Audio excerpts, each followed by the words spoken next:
Gundam Battle Operation 2. AKA a game with servers that screw up every time we get a major update. Also the single best Gundam game in about 15 goddamn years. This free-to-play game is absolutely everything good about the Gundam franchise and lets you play any of dozens of suits from the Universal Century canon, all with their own unique abilities, weapons, equipment, and advantages. And despite the game being free-to-play, it's arguably one of the least pay-to-win games of its type, despite having gacha mechanics. As of this moment, it is one of the most played games I have on my PS4, as well as a strong contender for one of my most played video games of all time. And every week brings new updates that keep the game fresh and interesting. There are so many great suits that I've grown to love, specifically because of this game, and the fun I've had with Mikhail and Zel playing it is some of the best video gaming I've enjoyed in years. But this video isn't really about a review of GBO 2, and it isn't some analysis piece on the game itself beyond a few core points. I'm making this one specifically because every single player's career in this game tells a story.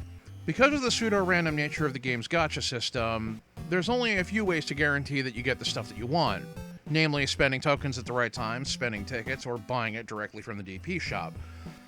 Now, over time, those shops have become increasingly loaded with new stuff, so nowadays you're more spoiled for choice than ever before. There's an absolute truckload of good suits in there, and at a wide variety of points costs that were never available when I first started. There's also a lot less vendor trash now than there was before. Wait. Okay, there is the Avatar of Disappointment. Watch for it. It lurks, waiting for your tentpoles. It is coming. Anyway, where was I going with this? Oh, right. When GBO 2 first launched in the West, a few players were already in on it because of the Japanese client, but the bulk of new players came in with the 10 starter suits, as well as a free single pull guaranteed 2 or 3 star, and the goodies you get from training. One thing that's an issue is that while a huge number of these starters are good, even really good, the majority of them don't really give a hell of a lot to work with, because they cover a lot of different suit types across a huge number of different cost brackets, and while this gives you some good starting power, it means you'll fundamentally lack options for certain costs. What this means is that the suits you wind up taking a liking to will ultimately heavily color your experience, and how these experiences play out will heavily inspire how you tend to roll in GBO 2 down the line. In my case, there's no suit that quite colored my experience like a certain 350-point general suit. See, when I first started playing GBO 2, I got all the freebies and the stuff from the training mission, so the first thing I did with all the DP from it was buy 2 suits right out of the gate. They were suits I knew I was already a huge fan of lore-wise, and were dirt cheap and pretty easy to acquire. They were a pair of 300 generals, the Dom and the Rick Dom. They're basically the same suit, with some minor modifications to key it towards either ground or space combat, respectively.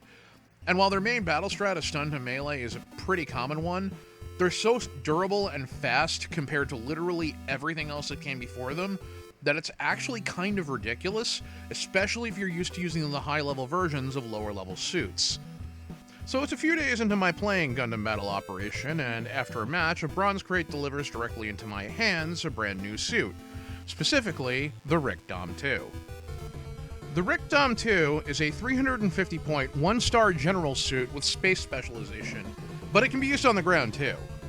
If anything, this suit is the gold standard of how rarity does not necessarily dictate suit performance, because while it's a 1-star, it's significantly better than a lot of 2-star suits.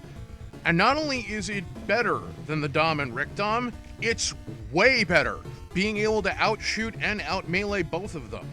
And with a little finagling, it has very few weaknesses to exploit other than its size. This one suit changed everything for me. And while it's by no means the strongest suit for cost, or even all that great, it's got enough going for it that's impossible to ignore its contributions. Like all good DOMs, it's got a bazooka, and it's replaced the beam flash with an actual beam cannon, with stagger. If this isn't enough, it also has Sturmfaust as well, for a grand total of 3 goddamn stagger weapons. This gives it a lot more opportunity for approaches, openings for melee combat, and retreats as well. The downside is that none of the Rick Dom 2's weapons have good swap speeds except for 2, which generally prevents it from being a reliable chain stunner.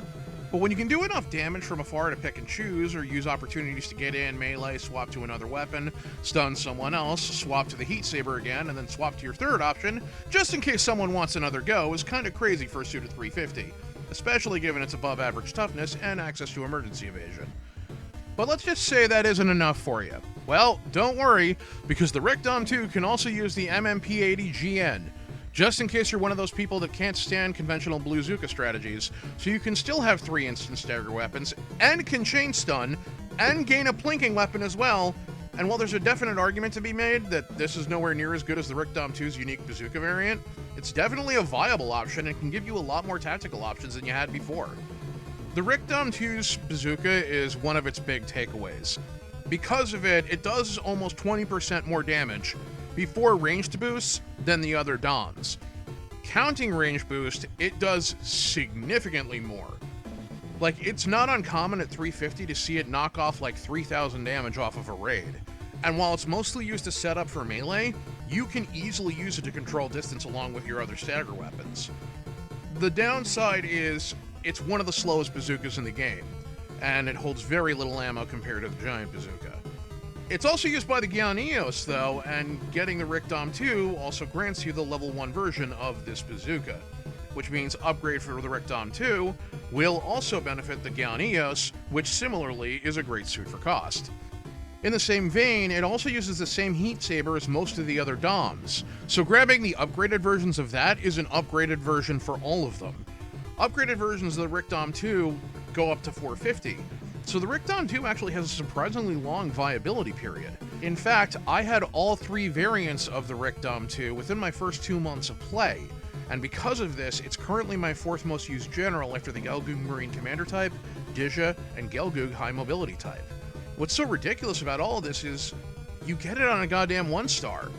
This suit's in the DP shop now and isn't particularly expensive.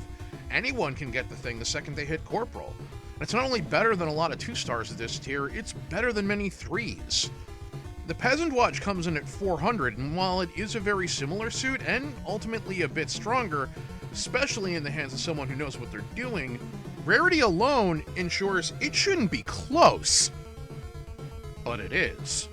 Also, it happened to have one point been a submarine.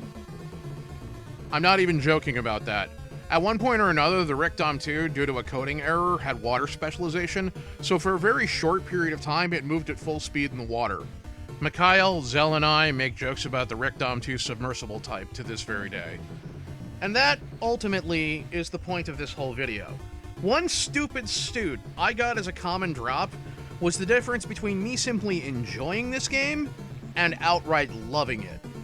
A lot of Gundam Battle Operation 2 is centered around you finding something that works for you and making it work. And I was able to do it with a single goddamn suit.